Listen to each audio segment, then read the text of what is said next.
पूरे 48 घंटे भी नहीं हुए थे मोदी जी को यूएई में एग्रीमेंट साइन किए हुए और अचानक ईरान ने स्ट्रेट ऑफ हॉर्मुज खास तौर पर भारत के लिए खोल दिया है।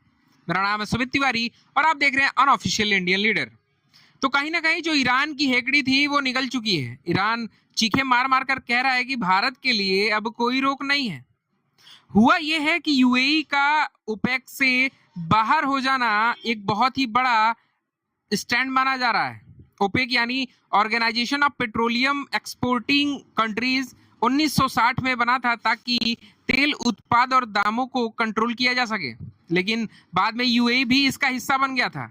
लेकिन वर्तमान समय में मिडिल ईस्ट की युद्ध के दौरान ईरान ने यूएई के कई ऑयल रिफाइनरीज पर हमला कर दिया, जिसके कारण यूएई ने ओपेक को छोड़ दिया है। हालांकि इसके और भी कारण माने जा रहे हैं।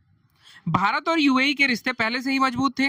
2022 में सेपा एग्रीमेंट के बाद भारत ने मौका देखा और मोदी जी ने सिर्फ 2 घंटे की मीटिंग में एक बहुत ही बड़ा एनर्जी और ट्रेड फ्रेमवर्क तैयार किया। भारत ने यूएई से कहा है कि अगर भारत उसका तेल खरीदता है या भारत अगर उसका तेल खरीदेगा, लेकिन शर्त यह रहेगी कि उसका पेमेंट डॉलर में नहीं बल्कि दरहम और रुपए में होगा। कहीं ना कहीं यूएई को भी इसमें अपना फायदा दिखा, क्योंकि इससे जो दिरहम की ग्लोबल वैल्यू है वो मजबूत हो सकती है।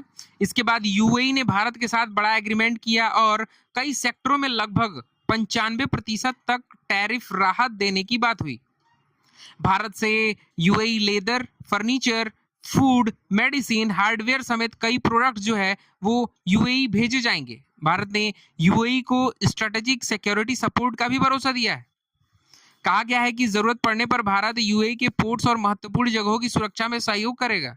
यूएई अब भारत में $5 बिलियन निवेश करने जा रहा है।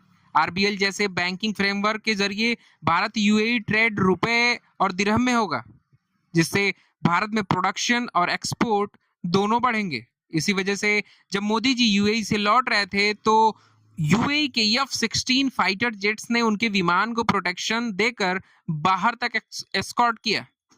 अब आने वाले समय में देखने की बात यह होगी कि यूएई अगर भारत को तेल भेजता है या भारत में तेल स्टोर करता है तो आने वाले समय में जो डीजल और पेट्रोल के दाम हैं उनकी जो कीमत है उनके में वृद्धि देखी जाएगी या वापस से अपने पिछले मूल्यों पर पेट्रोल और डीजल वापस आ जाएंगे। आपको क्या लगता है कमेंट सेक्शन में जरूर बताइएगा। वीडियो को शेयर करिए और चैनल को सब्सक्राइब करना ना भूलिएगा। Thanks for watching.